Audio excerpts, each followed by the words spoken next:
Japan successfully held the Olympic and Paralympic Games in Tokyo this summer, and it was a great opportunity to show not only how wonderful Japan is as a travel destination, but also to showcase the safety measures that Japan is taking to welcome back travelers from all over the world.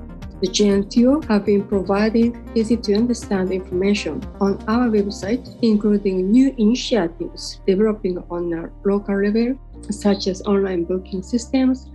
Travel destinations need to inspire traveler confidence by communicating safety measures so that people feel encouraged to start planning their future trips.